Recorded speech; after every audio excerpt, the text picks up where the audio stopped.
Hello बच्चों, welcome to AMT Arun maths track में आपका स्वागत है। आज जो है हम बच्चों सैंपल पेपर नंबर फर्स्ट जो हमारा चल रहा है उसका हम सेक्शन बी स्टार्ट करने वाले हैं। तो जो आपका सेक्शन बी है उसमें आपके शॉर्ट मार्कर क्वेश्चन आ जाते हैं जो 2 मार्क्स के होते हैं।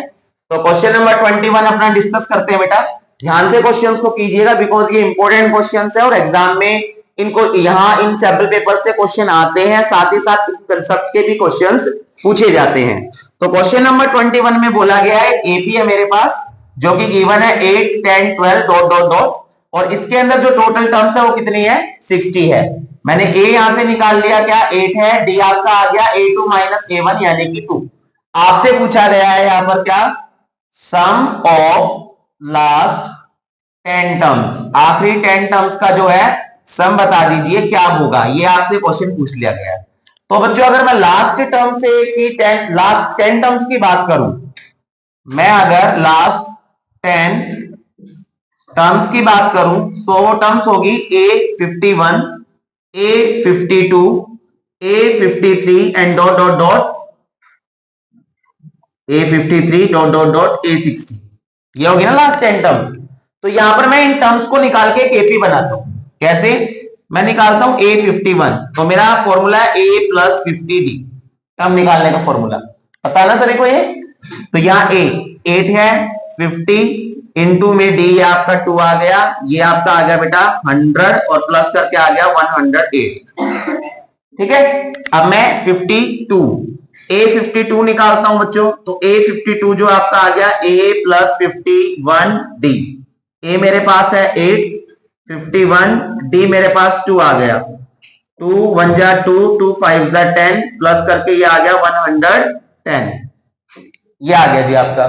तो मैंने 2 टर्म निकाल ली सिर्फ इसकी, इन 2 टर्म से ही मैं सब निकाल पाऊंगा, कोई प्रॉब्लम नहीं है, आगे निकालने की जरूरत नहीं है। तो यहां पर जो आपको फर्स्ट टर्म लेनी है वो आपकी 108 आ गई, जो डी लेना है आपको वो आ गया आपका 110 108 यानी कि 2, और यहां पर जो आपका है नंबर ऑफ टर्म वो 10 है, आपको निकालना है एस 10। तो यहां पर 10/2 फॉर्मूला मैं यहां से यूज करूंगा n/2 two a plus n minus 1 into D, ये वाला 10 टर्म्स थी बाय 2 2 इंटू में a, और a क्या है यहां 108, ये आपका n माइनस 1 यानी कि 10 माइनस 1 और d है हमारा 2। सॉल्व करते हैं, कैंसिल कर दिया, कैंसिल करके क्या आ गया 5, ये आ गया आपका 216, ये आपका आ गया 9 इंटू 2। यहीं पर आगे सॉल्व करते हैं या यहां पर कर लेता हूं मैं, देखिए ध्यान से, ये आपका आ गया 5 का 5 216 9 2 जा 18 प्लस करेंगे ये आपका तो 20 24 34 5 इंटू 234, और बेटा यहां से मल्टीप्लाई किया तो 5 4 जा 20 5 जा 15 17 5 जा 10 1 11, तो 1170 आपका सम आ गया बेटा S10 यानी कि 10 टर्म्स का फ्रॉम द लास्ट। समझ आया क्वेश्चन सभी को? क्लियर हुआ? ओके, अब जो है नेक्स्ट क्वेश्चन पे आते हैं हम। अब हम जो है क्वेश्चन नंबर 21 ही कर रहे हैं, लेकिन इसका ये बी पार्ट है, यानी कि ऑप्शंस में आ जाते हैं ना, ये करो या ये करो, तो हम कोई ऑप्शन वाला क्वेश्चन छोड़ नहीं रहे हैं, हम सारे क्वेश्चन करते हुए चल रहे हैं। यहां पर ये आपका बी पार्ट है, find the middle term. Question में दे दिया फाइंड मिडिल टर्म। अब किसकी मिडिल टर्म निकालनी है? तो एपी गिवन है मेरे को 6 13 20 डॉट डॉट डॉट 230। तो यहां पर सबसे पहले तो मेरे को टर्म्स निकालनी पड़ेगी, इसमें टर्म्स है कितनी, तभी तो पता चलेगा मिडिल टर्म कौन सी है। तो यहां पर ए जो है हमारा वो 6 है पहली टर्म, डी जो है हमारा वो है 13 माइनस 6 यानी A2 से A माइनस किया तो ये 7 आ गया, और ए एन यानी कि लास्ट टर्म 230 है हमारे पास, हम ए एन को ए एन से टर्म लास्ट टर्म मान लेते हैं। तो यहां से एन पता करते हैं कितना है। तो अगर आपको ए एन 230 दिया गया है, ए और डी गिवन है, तो मैं इजीली एन निकाल सकता हूं, एन का मतलब नंबर ऑफ टर्म निकाल सकता हूं। ए एन का formula A plus N minus 1 into D equals to 230।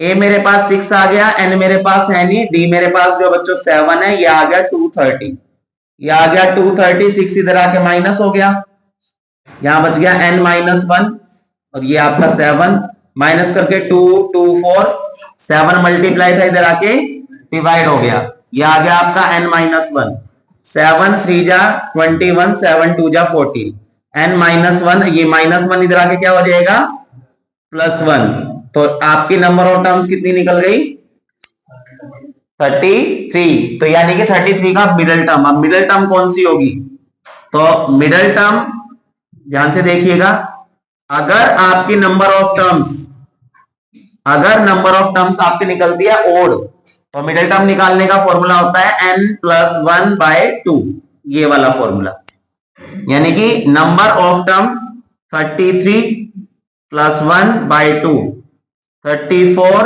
By two, cut करके कितना आ गया 17, यानी कि 17th टर्म है जो इसकी मिडिल टर्म है, जो इस एपी के बीचों बीच आ रही है। आगे बात समझ में। अब जो आप करना स्टार्ट करेंगे, अब आपसे A17 पूछ लिया, क्वेश्चन में पूछा है कि फाइंड द मिडिल टर्म, आपको नंबर नहीं बताना है, कभी आप नंबर बता दोगे सर ये 17th मिडिल टर्म है, नो, आपको 17th टर्म निकाल के बतानी है कि ये कौन सी है। आगे बात समझ में।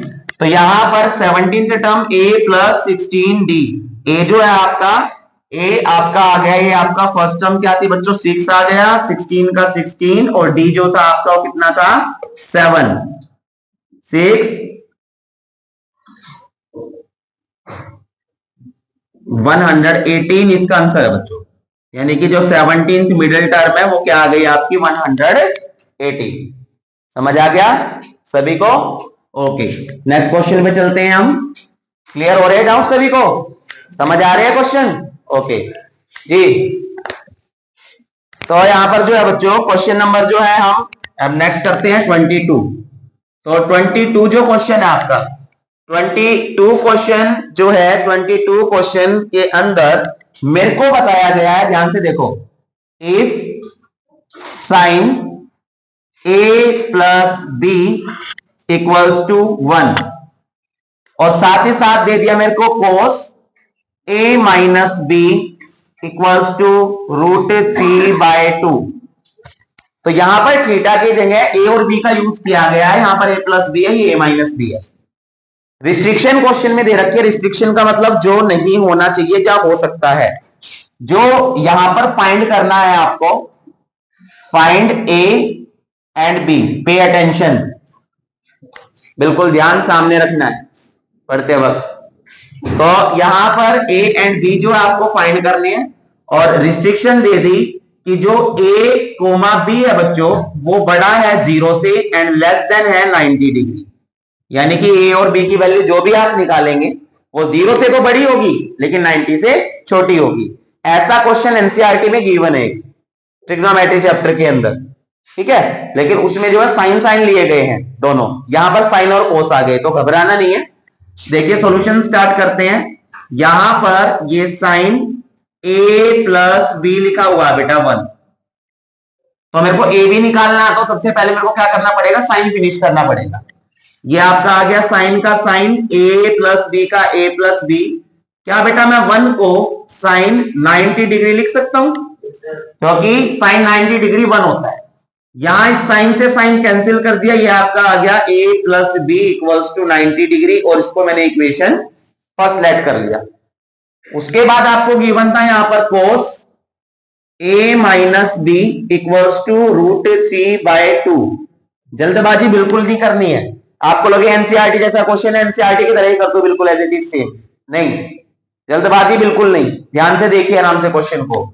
ये आ गया आपका कोस a माइनस बी, अब कोस की टेबल में √3/2 कितने पे आता है, तो बच्चे कह रहे थे सर 60 पे आता है, नहीं, तो 60 पे क्या आता है, साइन में आता है, ये आता है बेटा कोस 30 डिग्री पे। तो यहाँ कोस से कोस कैंसिल हो गया, ये आपका बच गया a minus B equals to 30 degree, और ये आपकी इक्वेशन सेकेंड आ गई।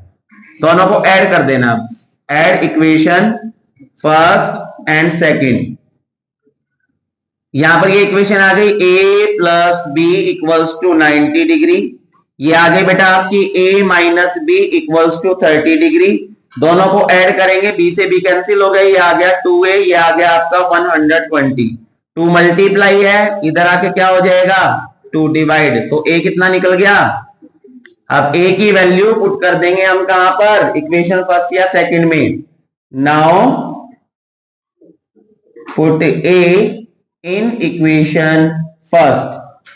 समझ आ रहा है सभी को। तो इक्वेशन फर्स्ट, यहां पर एलिमिनेशन मेथड यूज किया हमने, ठीक है ना। तो इक्वेशन फर्स्ट है मेरे पास a plus B equals to 90।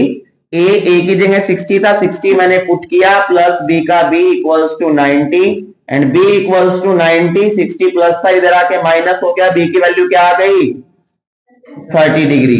तो a 60 निकल गया, b 30 निकल गया। क्या जो रिस्ट्रिक्शन था मैं फॉलो कर रहा हूं, क्या a b की वैल्यू 0 डिग्री से बड़ी है, क्या a या b की वैल्यू 90 से छोटी है। तो यस, हमारा क्वेश्चन बिल्कुल ठीक है, हमने ए और बी की वैल्यू फाइंड कर दी है। समझ आया सभी को, any doubt. Okay, next question पे आते हैं। तो बेटा आप जो हम अपना क्वेश्चन नंबर 23 देखते हैं, क्वेश्चन नंबर 23 में क्या है, तो सामने ध्यान देंगे समझने के लिए। क्वेश्चन नंबर 23 में बोला गया है यहाँ पर कि जो है ए बी सी ट्राइंगल है मेरे पास, मैं बना लेता हूं ए बी सी, और दूसरा जो ट्राइंगल है बेटा वो मेरे को गिवन है डी ई एफ। तो डी ई एफ मैंने बना लिया। यहां पर दो मीडियन गिवन है, एक मीडियन है आपका ए पी, और यहां पर दूसरा मीडियन जो है वो डी क्यू गिवन है। क्वेश्चन में जो गिवन है आपको दिया गया है triangle A B C is similar to triangle D E F, यानी कि दोनों ट्राइंगल कैसे है बच्चों, सिमिलर ट्राइंगल है। आपको टू प्रूव, जिस बच्चे ने 6 चैप्टर ध्यान से नहीं किया है तो वो ध्यान से देखिएगा, बिकॉज मैं बीच में कुछ कुछ इनकी प्रॉपर्टीज भी आपको समझाता रहूंगा, बताता रहूंगा, क्लियर हो जाएगा आपको। तो यहां पर आपको प्रूव करना है कि A B upon D E is equals to A P upon D Q. आपको बताना है A B upon D E equal है A P upon D Q के, ये प्रूव करके दिखा दीजिए क्वेश्चन के अंदर। ओके, तो यहां पर जब मैं करना स्टार्ट करूंगा, यहां पर करना जब मैं स्टार्ट करूंगा बच्चों, तो देखिए मेरे को क्या करना है कि मेरे को ए बी सी और डी ई एफ मेरे को सिमिलर दिया था। A B C D E F similar है तो इनकी कोरस्पॉन्डिंग साइड के रेशियो बराबर है, मुझे पता है। मुझे पता है कि A B upon D E equal है A C upon D F equal है B C upon E F. लेकिन आपसे पूछ लिया गया कि A B upon D E equal है A P upon D Q के, प्रूव करके दिखा दो। तो अगर मुझे ये प्रूव करने हैं तो जो ये छोटे वाला ट्राइंगल आपको दिखाई दे रहा है जिसको मैंने टिक किया है, इन दोनों को आपको सिमिलर करना पड़ेगा, ठीक है, या कॉन्ग्रुएंट करना पड़ेगा, एक ही बात है। क्योंकि कॉन्ग्रुएंट ट्राइंगल, जितने भी कॉन्ग्रुएंट ट्राइंगल्स होते हैं वो सारे सिमिलर होते हैं, but every similar triangles are not congruent. हर सिमिलर ट्राइंगल कॉन्ग्रुएंट हो जरूरी नहीं है, लेकिन सभी कॉन्ग्रुएंट ट्राइंगल सिमिलर होंगे, ये कंफर्म है। तो यहां पर सॉल्यूशन करना मैं स्टार्ट करता हूं बच्चों, ध्यान से देखिए।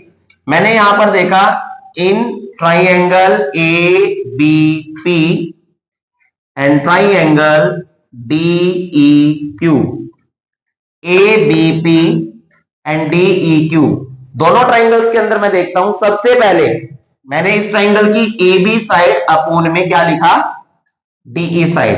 तो A B upon D E, ध्यान से देखना, इक्वल होगा BC upon E F.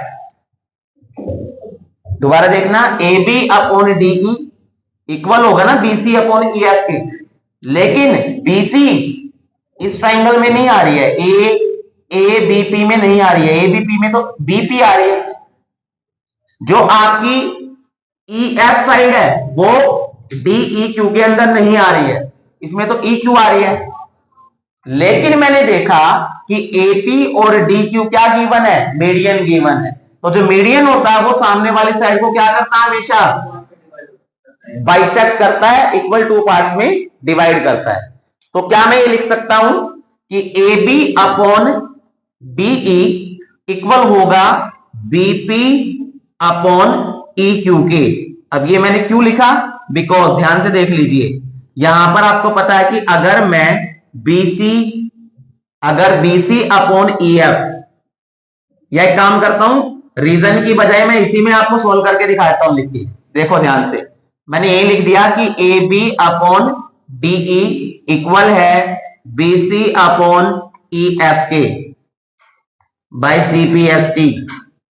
CPST का मतलब corresponding part of similar triangle. Corresponding part of, भाई दोनों ट्राइंगल सिमिलर थे तो कॉरस्पॉन्डिंग पार्ट हो गए ना, ए बी अपॉन डीई बराबर है बीसी अपॉन ईएफ के, कॉरस्पॉन्डिंग पार्ट हो गए। लेकिन मैं बात कर रहा हूं इन ट्राइंगल्स की, इन ट्राइंगल्स में ये वाली साइड नहीं आ रही है। तो अगर इन साइड का रेशियो बराबर है इसके, अगर मैं इसका भी हाफ कर दूं और अगर मैं इसका भी हाफ कर दूं तब भी तो रेशियो बराबर होंगे। मान लीजिए कहीं पर रेशियो लिखा हुआ है दो चीजों का कि 2:4 है, अगर मैं इसका भी हाफ कर दूं और बच्चों मैं इसका भी हाफ कर दूं तो 2 से 2 कैंसिल हो गया, ये इस पे गया, तो रेशियो अभी भी तो ये इक्वल ही है इसके। कैसे इक्वल है देखना ध्यान से, बिकॉज जो रेशियो होते हैं उनको मैं फ्रैक्शन में लिख सकता हूं और फ्रैक्शन कट करके क्या बनाएगा 1/2 ही तो बना रहा है, तो बात तो सेम है। तो यही चीज यहां पर प्रूव हो रही है कि अगर किसी दो चीजों का रेशियो इक्वल है तो हाफ भी इक्वल होगा। अब मैंने ए बी डीई को तो सेम लिखा, ए बी अपॉन डीई, जो हाफ बीसी है हाफ बीसी, तो बीसी का हाफ हो गया बीपी और ईएफ का हाफ हो गया ईक्यू। तो आपने इन दोनों ट्राइंगल में क्या प्रूव कर दिया, A B upon DE equal है बीपी अपॉन ईक्यू। और बच्चों इन दो साइड जो है इसके बीच का ये एंगल और इन दो साइड के बीच का एंगल, ये बी एंगल ई के इक्वल है। क्यों इक्वल है, जब कभी भी दो ट्राइंगल सिमिलर होंगे तो उनके सारे एंगल्स इक्वल होते हैं। जब कभी भी दो ट्राइंगल सिमिलर है तो समझ जाना सारे एंगल इक्वल है, बराबर है। ठीक है, तो यहां पर ये क्यों है, ये है बाय सीपीएसटी। तो मैंने क्या किया, जो मैं टिक लगा हुआ है इन दोनों ट्राइंगल्स के अंदर देखो, side angle side, side angle side, prove कर दिया। तो साइड एंगल साइड से triangle A B P similar हो गया ट्राइंगल डीई क्यू के, और रीजन आ गया आपका साइड एंगल साइड से। और बच्चों अगर ये कॉन्ग्रुएंट हो गया तो क्या ए बी अपॉन डीई, तो A B upon DE equal हो जाएगा एपी अपॉन डी क्यू के, बिकॉज एपी इसमें आ रहा है और डी क्यू इसमें आ रहा है और इन दोनों को हम सिमिलर कर चुके हैं। तो AP upon D Q, AP upon D Q by C P S T. समझ आया सभी को, क्लियर हुआ? तो थोड़ा सिमिलरिटी जो चैप्टर है ये बच्चे कंफ्यूज हो जाते हैं, प्रैक्टिस कीजिए इसकी जितना हो सके। ठीक है, तो नेक्स्ट क्वेश्चन पे आते हैं अब हम अपने question number 24 question important question है, ध्यान से देख लेना बेटा। 24 जो क्वेश्चन आपको गिवन है यहां पर, जो 24 क्वेश्चन आपको गिवन है, क्वेश्चन में बोला गया है आ हॉर्स आ काउ आ गोट, एक घोड़ा है, एक काउ यानी कि गाय है और एक बकरी है, उनको टाइड किया गया है 14 मीटर लंबी रस्सी से, और ये ए बी सी कॉर्नर है, एक ग्रासी ट्राइंगुलर फील्ड है। तो ध्यान से देख लीजिए, ट्राइंगुलर फील्ड मैंने बना दिए, इंपॉर्टेंट क्वेश्चन है, ध्यान से देखना, ए बी सी, और यहां पर मैंने जो है बांध दिया, मान लीजिए किसको, एक हॉर्स को, और हॉर्स की जो लंबाई है रस्सी की वो 14 मीटर गिवन है आपको, 14 मीटर। ऐसे ही जो आपका बी पॉइंट है, यहां पर जो मैंने बांध दिया, एक काऊ को बांध दिया बेटा, काऊ का मतलब यहां पर एक मैंने गाय को बांध दिया, और जो गाय की लंबाई है रस्सी की, इसकी भी 14 मीटर की है, रस्सी सभी की सेम है। और यहां पर मैंने जो है एक गोट को बांध दिया, और गोट की जो रस्सी की लंबाई है ये भी आपकी 14 मीटर है। क्लियर? आपको क्वेश्चन में बताना है कि अगर मान लीजिए इन तीनों ट्राइंगल्स की जो साइड है, ये साइड है आपकी 35 मीटर, ये वाली जो साइड है बेटा ये आपकी दे दी कितनी 40 मीटर और ये वाली जो साइड है ये है आपकी 50 मीटर। ठीक है, तो आप ये बता दो कि find the area of the grass field that can be grazed bye them, यानी कि इन तीनों ने मिलके कितनी ग्रेजिंग की है ये बता दीजिए, कितने एरिया में घास खाया है।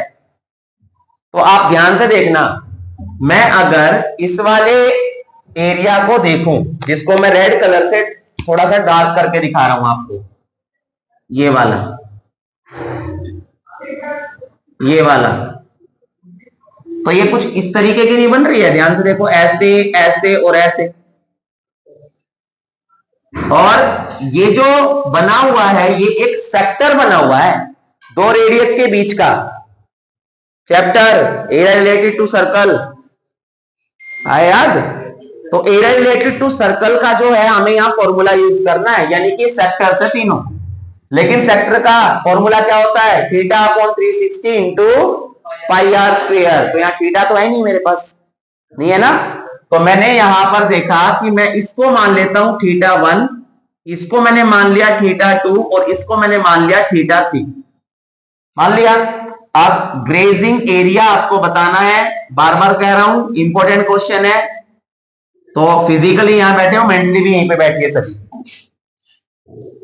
तो यहां पर जब मैं ग्रेजिंग एरिया निकालूंगा तो ये आपका जो है, इसको फर्स्ट पार्ट मान लेते हैं हम बच्चों, इसको सेकंड पार्ट मान लेते हैं, या इसको थर्ड पार्ट मान लेते हैं। ना भी मानो तो नाम लिख लीजिए एनिमल का। तो एरिया ग्रेजिंग बाय हॉर्स, ठीक है, ए है यहां पर, ओ है सॉरी। अब प्लस में area grazing by cow and plus area grazing by got.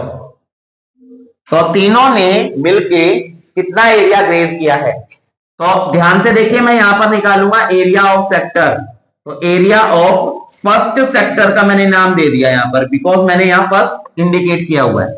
Plus में area of second sector plus area of third sector. Question आ रहा समझ में? ग्रेजिंग एरिया निकालना था तो first sector, second sector, third sector, तीनों को प्लस करना पड़ेगा। अब एरिया ऑफ सेक्टर का फॉर्मूला होता है थीटा, तो यहां पर थीटा 1 था, theta 1 upon 360 pi are square. मैं यहां आर सारी सेम ले सकता हूं, बिकॉज सारी आर जो है मेरे को 14 मीटर ही गिवन है। प्लस अब देखिए यहां theta 2 by 360 pi are square. अब यहां देखिए तो थीटा 3 अपॉन 360, क्योंकि यहां थीटा 3 माना था मैंने, और ये आपका आ गया पाई आर स्क्वायर। मैंने देखा यहां पर पाई आर स्क्वायर और अपॉन 360 कॉमन है बेटा सभी में। Pi are square pi are square pi are square बाहर लिया, 360 बाहर लिया। तो यहां क्या बच गया? यहां बच गया आपका theta 1 plus theta 2 plus theta 3। समझ आ गया यहां तक? आप पाई की वैल्यू 22/7, आर की वैल्यू 14 का स्क्वायर और नीचे 1/360 बचा हुआ है, ठीक है। या आप इस 360 को चाहो तो यहां इसके अपॉन में नीचे लिख सकते हो, एज यू विश। यहां आ गया आपका, ध्यान से देखिएगा, थीटा 1 थीटा 2 थीटा 3। अगर बच्चों मैं इस ट्राइंगल में इस थीटा 1 को 2 को 3 को प्लस करूंगा तो ट्राइंगल के तीनों एंगल का सम कितना होता है? 180 होता है ना। तो क्या मैं इन तीनों की जगह 180 डिग्री लिख सकता हूं? Because theta 1 theta 2 by ASP लिख देना सीधा, angle sum property of triangle. आ गया समझ? अब इसको सॉल्व कर लेते हैं। देखिए 180 1 जा 180 2 जा, हो गया।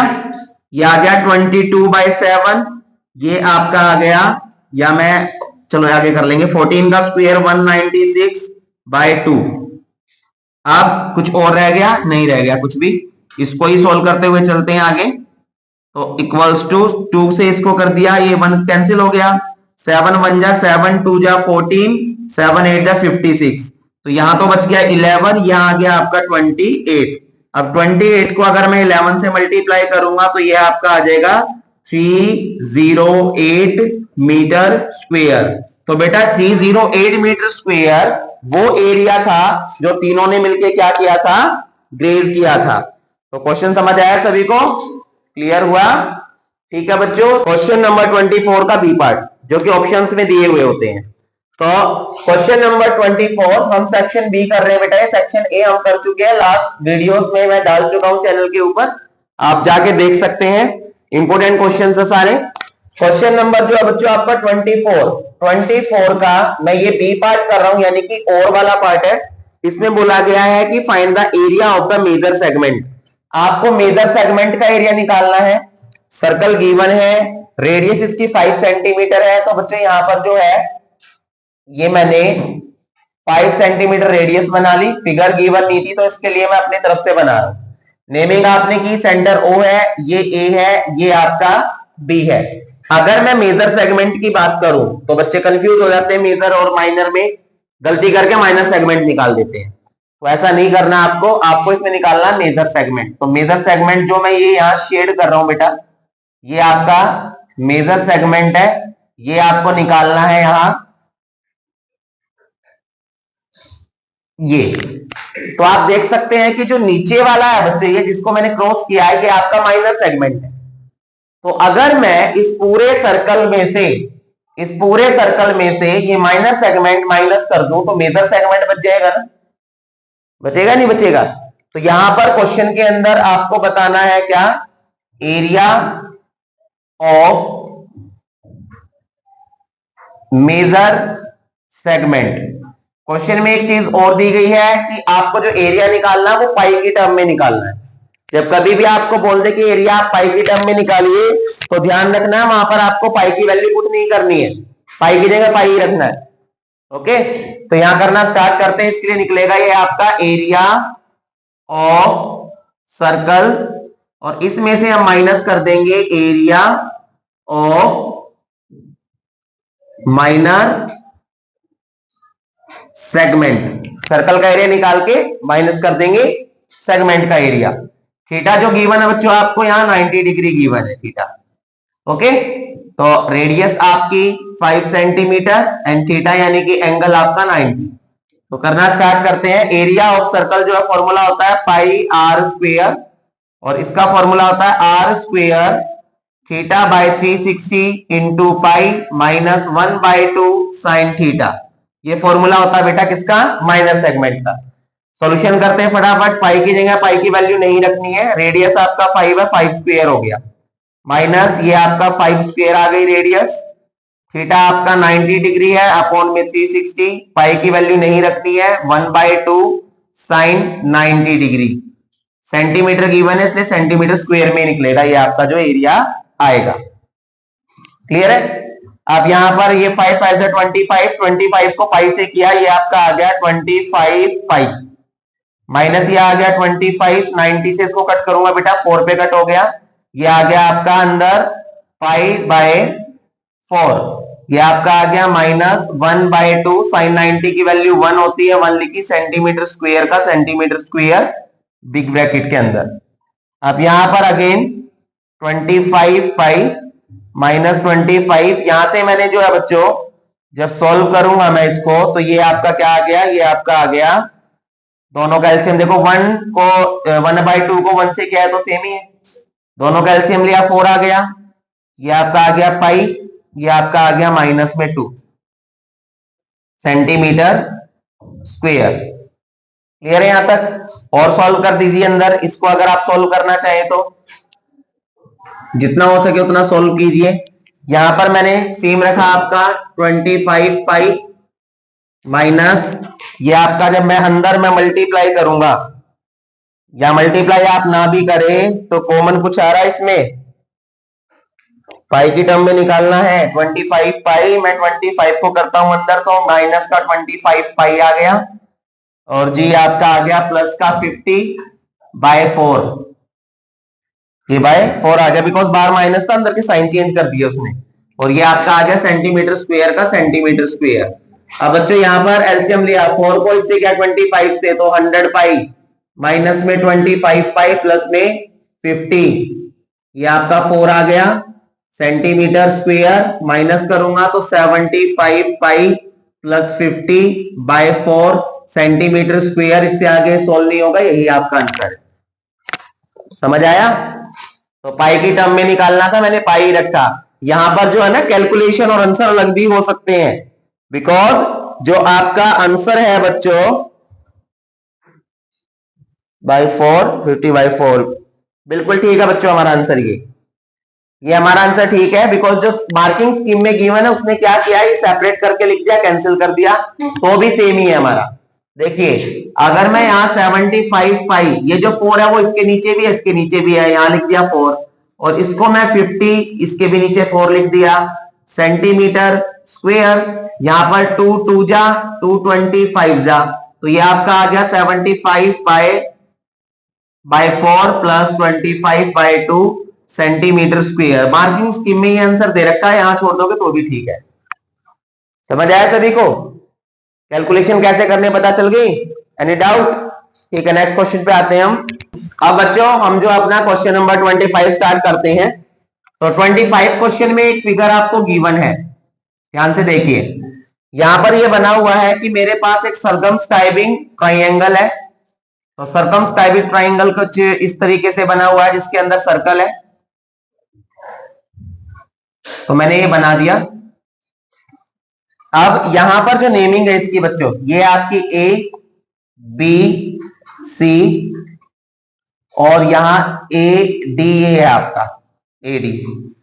इसके बाद यहां से ये इस तरीके से मिला हुआ, ये आपका एफ है, और यहां से इस तरीके से मिला हुआ बेटा ये आपका ई है। और ये सारे पॉइंट जो एक दूसरे को कहां कट करते हैं, ओ पे कट करते हैं। इनकी जो रेडियस है, अब रेडियस कौन सी है ध्यान से देखिए, टेंजेंट ये रेडियस जहां पर भी मिलेगी ये आपकी रेडियस है ओडी, और ये 4 सेंटीमीटर गिवन है। ऐसे ये टेंजेंट ये ओ ए यहां 90 बनाएगा, ये भी 4 सेंटीमीटर गिवन है। ये ए सी टेंजेंट ओ एफ रेडियस यहां भी 90 बनाएगा, ये भी आपका 4 सेंटीमीटर गिवन है। क्वेश्चन में आपको आगे गिवन है कि यहां पर आपको बीडी और डीसी, बीडी तो बीडी तो आपको गिवन है यहां पर 10 सेंटीमीटर, और डीसी है जो बेटा वो आपको 8 सेंटीमीटर गिवन है। तो जो गिवन है वो मैंने आपके सामने जो है फिगर में बना दिया, समझा दिया, लिख दिया है। क्वेश्चन जो है आप कहां देखेंगे, जब वीडियो स्टार्ट होगी तो साथ में ही आपको अटैच मिलेंगे, वहां आप देख सकते हैं। ओके, तो यहां पर करना हम स्टार्ट करेंगे।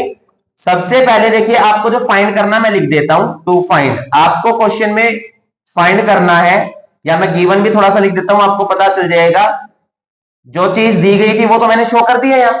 आपको एक चीज और गिवन है कि एरिया एबीसी, ये जो एबीसी ट्राइंगल है उसका एरिया आपको 90 सेंटीमीटर स्क्वायर गिवन है।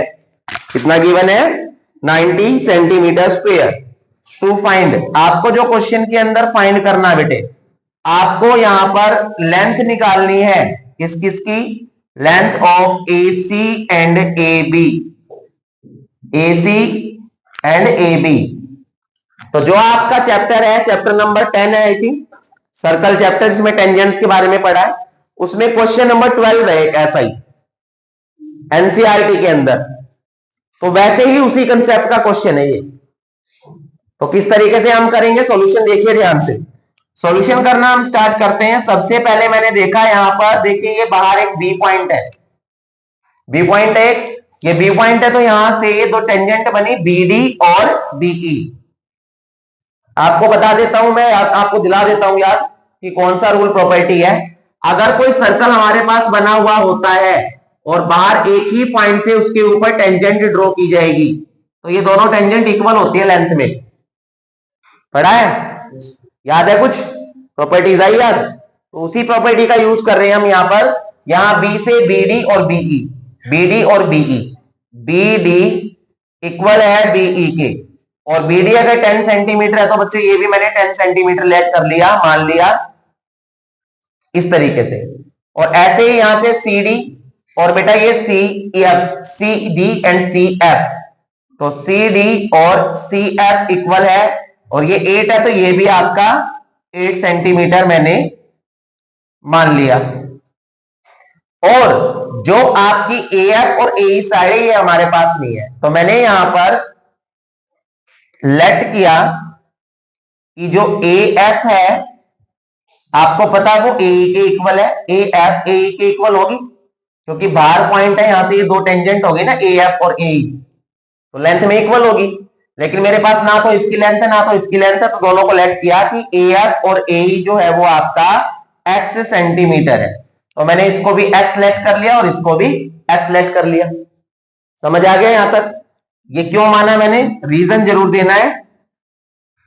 Tangents from an external point, यानी कि एक बाहरी पॉइंट से टेंजेंट खींची गई है, इसलिए इनके सभी की लेंथ इक्वल है। समझ आ गया यहां तक? कोई प्रॉब्लम? अब ध्यान से देखिएगा बच्चों, यहां पर अगर मैं आपको बात करूं कि मेरे को निकालना है क्या भाई, एसी की लेंथ और एबी की लेंथ निकाल लिया बेटे, तो जब तक मैं इस एक्स की लेंथ नहीं निकालूंगा जब तक मैं एसी की और एबी की लेंथ नहीं निकाल सकता, नहीं निकाल सकता ना। तो इसके लिए हम क्या करेंगे, इसके लिए हम क्वेश्चंस को इस तरीके से करना स्टार्ट करेंगे कि मैंने देखा यहां पर एक 3 ट्राइंगल बने हुए हैं मेरे पास। पहला ट्राइंगल है एओसी, दिखाई दे रहा है एओसी बच्चों। अगर मैं एरिया निकालूं ट्राइंगल एओसी का, एओसी दिखाई दिया, एओसी ये रहा। फिर मैं एरिया निकालूं बीओसी का, बीओसी का एरिया हम निकालते हैं, और उसके बाद मैं एरिया निकालूं किसका, एओबी का, इस वाले ट्राइंगल का, एओबी का। तो मैं यहां पर एरिया निकालता हूं ट्राइंगल एओबी का, और जब मैं तीनों का एरिया निकालूंगा और तीनों को बेटा जब मैं प्लस करूंगा तो ध्यान से देखिए, ये एरिया है एओसी इस वाले को, बीओसी इस वाले को, एओबी इस वाले को, तीनों को प्लस करके एबीसी का एरिया नहीं बनेगा? बनेगा ही नहीं बनेगा? समझ आ रहा है सभी को? तो यहां पर तीनों का एरिया प्लस करके इक्वल हो जाएगा area triangle ABC, area triangle ABC. समझ आ गया यहां तक?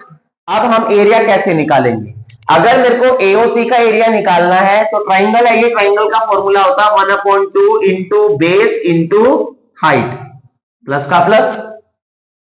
क्लियर है यहां तक? उसके बाद मुझको इसका निकालना बेटा एरिया बीओसी, तो इसका भी इंटू बेस इंटू हाइट, और मेरे को इसका भी एरिया निकालना है तो half into base into height. तीनों का सेम ही होता है ट्राइंगल का एरिया का फॉर्मूला।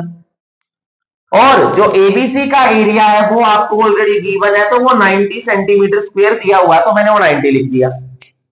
ये वाला एरिया देख के इस क्वेश्चन को इजी बना दिया गया आप लोगों के लिए। ठीक है, अब हम फटाफट करना स्टार्ट करते हैं। पहले मैं एओसी की बात करूंगा, तो एओसी में जो बेस है वो है 8 प्लस एक्स और हाइट है 4। बात आई समझ में? जो मैंने ट्राइंगल लिया उसका बेस ये है बेटा, जो मैं डार्क कर रहा हूं इस तरीके से, और हाइट ये है। ऐसे में नीचे वाले की बात करूंगा तो बेस उसका ये है और हाइट उसकी ये है, और मैं ए ओ बी की बात करूंगा तो बेस ये है जो डार्क कर रहा हूं, और हाइट इसकी ये है। ठीक है, तो मैं यहां पर एओसी की बात की, यहां का बेस आ गया आपका, पहले तो हाफ का हाफ, बेस है इसका 8 प्लस एक्स, और हाइट सबकी सेम है 4 का 4, ये हाइट है 4, हाइट 4, हाइट 4। अब प्लस का प्लस 1/2 बीओसी का बेस है बच्चों कितना, 8 प्लस 10 कितना हो गया, तो यहां से लेके यहां तक ये 18 सेंटीमीटर है, तो ये मैंने 18 लिख दिया, और हाइट सबकी सेम है 4। यहां पर प्लस का प्लस, हाफ का हाफ, अब बेस इसका बेस है x प्लस 10 और हाइट 4, तो ये आ गया 10 प्लस एक्स और हाइट आ गई 4 इक्वल्स टू 90 का 90 आ गया। क्लियर है?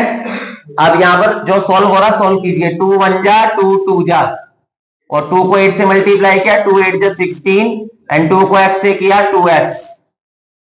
आप इसको कट करूंगा, 2 1 जा 2 2 जा 18 2 जा 36।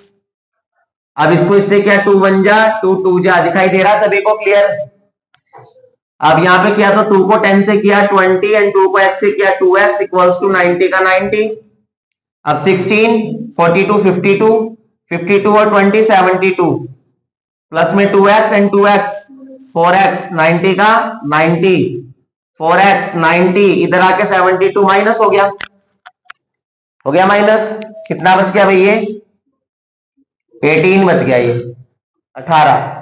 और 4 मल्टीप्लाई एक्स के साथ इधर आके डिवाइड हो गया, 4 4 जा 16 4 5 जा 20, एक्स की वैल्यू कितनी आ गई, 4.5। अब आपको क्या निकालना है, AC निकालनी है लेंथ। तो AC की लेंथ आप देख सकते हो क्या है, x प्लस 8 है, ये रही x प्लस 8। तो x की जगह x की वैल्यू रख दी मैंने 4.5 और ये आपका 8 आ गया, दोनों को प्लस करके ये 12.5 सेंटीमीटर आ गया। हुआ क्लियर। उसके बाद मुझे निकालना है AB।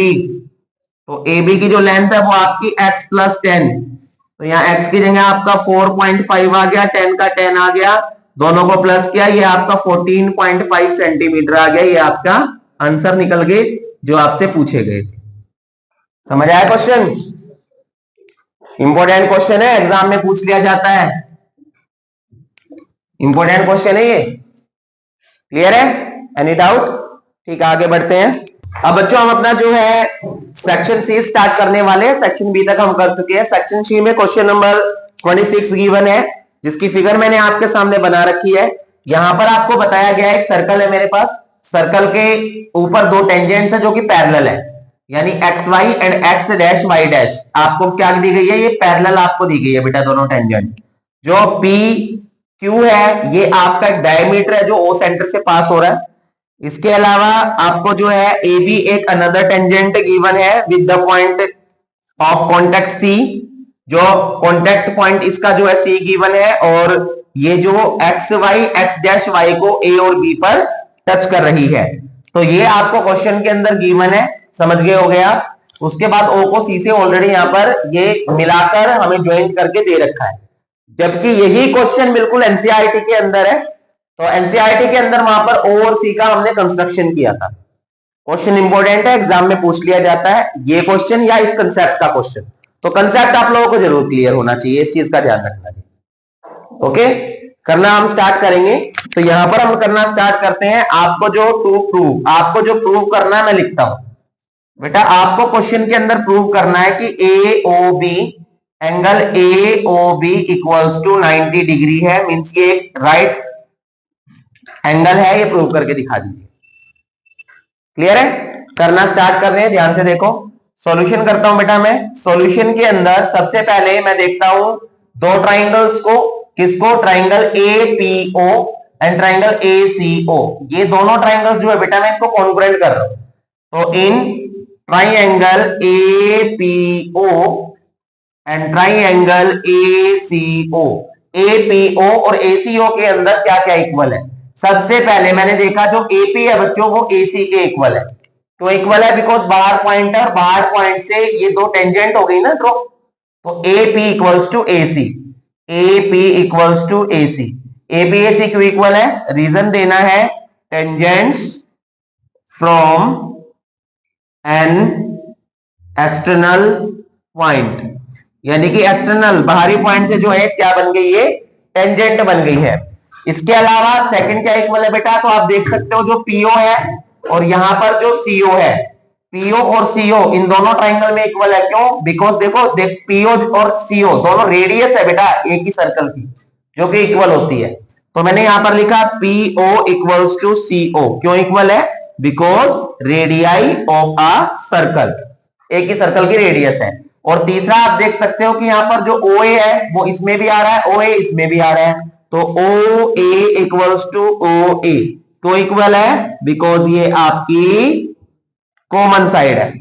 तो साइड साइड साइड से ट्राइंगल APO कॉन्ग्रुएंट हो गया triangle ACO by side side side. समझ आया यहां तक, समझ आया सभी को।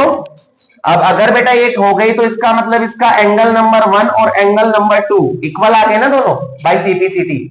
अगर कॉन्ग्रुएंट हो गए तो एंगल 1 2 के इक्वल आ गया, angle 1 equals to angle 2 by CPCT, equation first.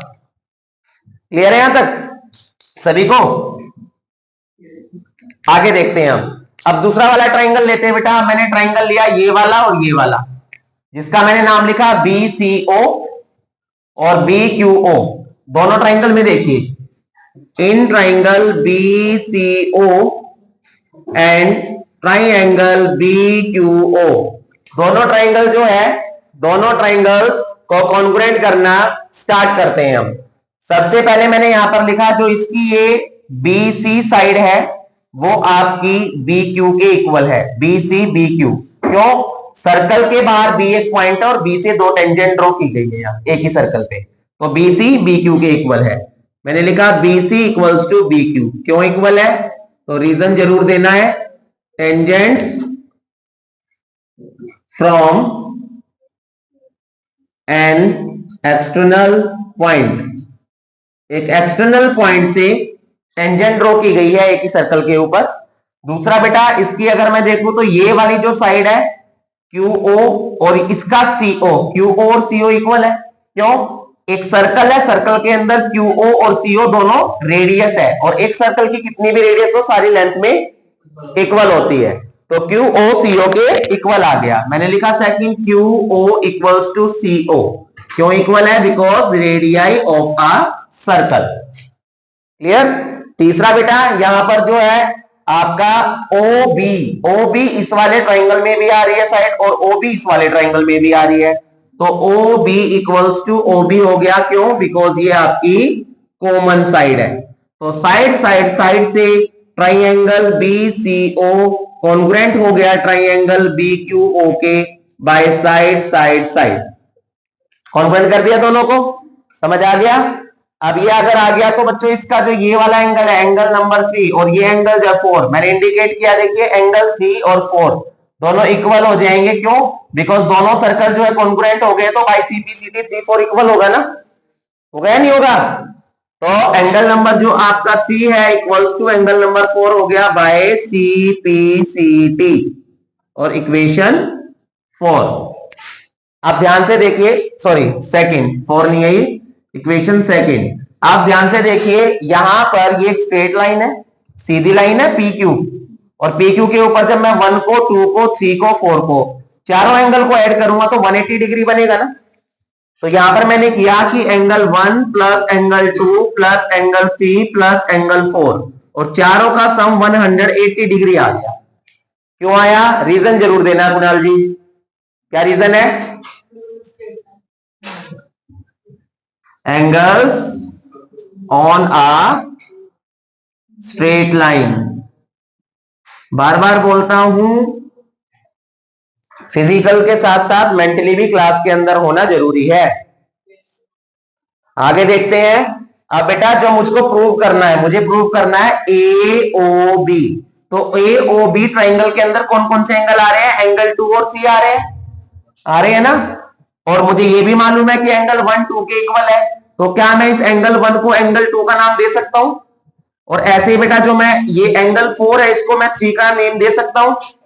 तो यहां पर ही मैंने क्या किया कि एंगल 1 जो था उसको मैंने 2 लिख लिया, बिकॉज 1 और 2 इक्वल थे। 2 का 2 आ गया, 3 का 3 आ गया, और जो एंगल 4 बाहर था उसको मैंने 3 नेम दे दिया। क्यों दे दिया? बिकॉज 3 और 4 इक्वल थे।